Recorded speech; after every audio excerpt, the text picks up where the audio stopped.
ಬೆಳಗಾವಿಯ ರಾಜಕಾರಣ ಅಂತಂದ್ರೆ ಇದು ಪಕ್ಷಗಳ ನಡುವಿನ ಸೆಣಸಾಟ ಅಲ್ಲವೇ ಅಲ್ಲ, ಮನೆತನದ ಗೌರವ ಪ್ರತಿಷ್ಠೆಯ ಸೆಣಸಾಟ. ಜಾರಕಿಹೊಳಿ ಕುಟುಂಬದ ಅಣ್ಣ ತಮ್ಮ ಇಬ್ರು ಕೂಡ ಒಂದಾಗಿದ್ದಾರೆ. ರಮೇಶ್ ಜಾರಕಿಹೊಳಿ ಈಗ ಬಿಜೆಪಿಯನ್ನ ಬಿಟ್ಟು ಕಾಂಗ್ರೆಸ್ನತ್ತ ಮುಖ ಮಾಡಿದ್ದಾರಾ ಎನ್ನುವಂತಹ ಪ್ರಶ್ನೆ ಈಗ ಉದ್ಭವವಾಗಿದೆ. ಎಸ್, ಹೌದು, ಇದು ರಾಜಕೀಯದ ಒಂದು ಬಿಗ್ ಬ್ಲಾಸ್ಟಿಂಗ್ ಸ್ಟೋರಿ ಬೆಳಗಾವಿಯ ರಾಜಕೀಯದ್ದು. ಬೆಳಗಾವಿಯ ಡಿಸಿಸಿ ಬ್ಯಾಂಕ್ನ ಚುನಾವಣೆ ರಣಕಣ ಸಿದ್ಧವಾಗಿದೆ.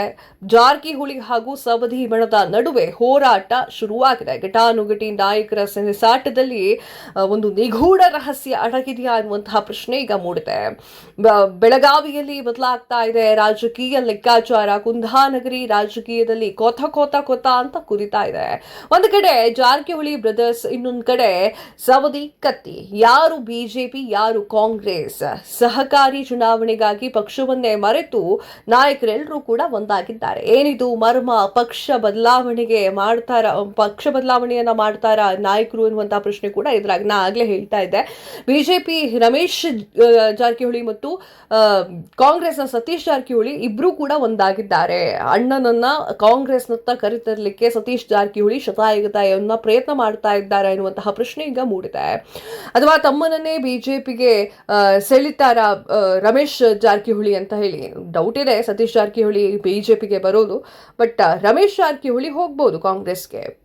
ಕಾಂಗ್ರೆಸ್ನ ಪ್ರಭಾವಿ ರಾಜಕಾರಣಿ ಸತೀಶ್ ಜಾರಕಿಹೊಳಿ ಬೆಳಗಾವಿಯನ್ನ ಆಳ್ಲಿಕ್ಕೆ ಮುಂದಾದ್ರ ಸಾಹುಕಾರರು ಅಂತ ಹೇಳಿ ಮುಂದಿನ ಗೇಮ್ ಪ್ಲಾನ್ ಏನು ಮಾಡ್ಕೊಂಡಿದ್ದಾರೆ ಅನ್ನೋದೇ ಈಗ ಚರ್ಚೆಯಾಗಿದೆ. ಡಿಸಿಸಿ ಬ್ಯಾಂಕ್ನ ಚುನಾವಣೆಯಲ್ಲಿ ಸವದಿ ಮತ್ತು ಕತ್ತಿ ಒಂದಾಗುವಂತಹ ಸಾಧ್ಯತೆ ಇದೆ. ಲಕ್ಷ್ಮಣ್ ಸವದಿ, ರಮೇಶ್ ಕತ್ತಿ ನಿಜಕ್ಕೂ ಜೊತೆ ಸೇರಿದ್ದಾರೆ ಅನ್ನೋದು ಈಗ ಡಿಸ್ಕಷನ್. ಬರೀ ಡಿಸಿಸಿ ಬ್ಯಾಂಕ್ ಚುನಾವಣೆ ಮಾತ್ರನ ಅಥವಾ ಲಕ್ಷ್ಮಣ್ ಜೊತೆಗೆ ಸೇರಿದಂತಹ ಕತ್ತಿ ವರಸೆ ಏನಾಗಿರಬಹುದು ಅಂತ, ಮತ್ತೆ ಬಿಜೆಪಿಗೆ ಸೇರ್ತಾರ ಲಕ್ಷ್ಮಣ್ ಸವದಿ ಎನ್ನುವಂತಹ ಪ್ರಶ್ನೆ ಉದ್ಭವ ಆಗಿದೆ.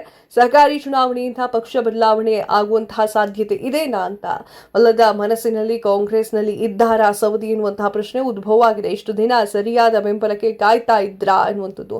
ಹಾಗೆ BJP plus Congress is equal to Congress plus BJP. ಯಾಕೆ ಹೀಗೆ ಹೇಳ್ತಾ ಇದ್ದೀನಿ ಅಂತಂದ್ರೆ, ರಮೇಶ್ ಜಾರಕಿಹೊಳಿ ಪ್ಲಸ್ ಸತೀಶ್ ಜಾರಕಿಹೊಳಿ ಅನ್ನುವಂತಹ ಮಾತನ್ನು ನಾನು ಆಡ್ತಾ ಇರುವಂಥದ್ದು. ರಮೇಶ್ ಜಾರಕಿಹೊಳಿ ಏನು ನೀವು ಗೊತ್ತಿರುವ ಹಾಗೆ ಬಿಜೆಪಿಯವರು ಹಾಗೂ ಸತೀಶ್ ಜಾರಕಿಹೊಳಿ ಕಾಂಗ್ರೆಸ್ ಅವರು ಈಗ ಇಬ್ಬರೂ ಕೂಡ ಒಂದಾಗಿ ಪಂಚೆಯನ್ನ ಮೇಲೆ ಎತ್ತಿ ಕಟ್ಟಿದ್ದಾರೆ. ಮುಂದಿನ ಚುನಾವಣೆಯ ಮೇಲೆ 4 ನಾಯಕರು ಕಣ್ಣಿಟ್ಟಿದ್ದಾರೆ. ಮುಂದಿನ ಜಡ್ಪಿ ಟಿಪಿ ಚುನಾವಣೆಯಲ್ಲೂ ಕೂಡ ಇವೆಲ್ಲ ನಾಯಕರು ಒಂದಾಗ್ತಾರ ಎನ್ನುವಂತಹ ಪ್ರಶ್ನೆ ಮೂಡಿದೆ. ಗ್ರಾಮ ಪಂಚಾಯಿತಿ ಚುನಾವಣೆಯಲ್ಲೂ ಕೂಡ ಒಂದಾಗುವಂತಹ ಸಾಧ್ಯತೆ ಇದೆ. ಬಲ ಪ್ರದರ್ಶನ ಅಖಾಡದಲ್ಲಿ ರಾರಾಜಿಸ್ತಾ ಇರುವಂತಹ ಬೆಳಗಾವಿಯ ಜಿಲ್ಲೆ ಪಕ್ಷಕ್ಕಿಂತಲೂ ವ್ಯಕ್ತಿತ್ವ ಮತ್ತು ಮನೆತನದ ಹೆಸರು ಮೇಲು ಅಂತ ಹೇಳಿ ಜಿದ್ದಾಜಿದ್ದಿ ಶುರು ಮಾಡ್ಕೊಂಡಿದ್ದಾರೆ. ರಾಜ್ಯದಲ್ಲಿ ಬೆಳಗಾವಿ ರಾಜಕೀಯದ ಬಗ್ಗೆ ಹಲವು ಚರ್ಚೆಗಳು ನಡೀತಾ ಇದೆ. ಬೆಳಗಾವಿಯ ರಾಜಕೀಯದಲ್ಲಿ ಕಾದಿದೆಯ ಒಂದು ಬಹುದೊಡ್ಡ ಬದಲಾವಣೆ ಎನ್ನುವಂತಹ ಪ್ರಶ್ನೆ ಈಗ ಮೂಡಿದೆ. ಮುಂದೆ ಏನಾಗುತ್ತೆ ಗೊತ್ತಿಲ್ಲ. ಡಿಸಿಸಿ ಬ್ಯಾಂಕ್ನ ಚುನಾವಣೆ ರಿಸಲ್ಟ್ ಬರಬೇಕು, ಯಾರು ಗೆದ್ದಿದ್ದಾರೆ ಅನ್ನೋದು ಗೊತ್ತಾಗಬೇಕು. ಮುಂದಿನ ದಿನ ತುಂಬಾ ರೋಚಕವಾಗಿದೆ.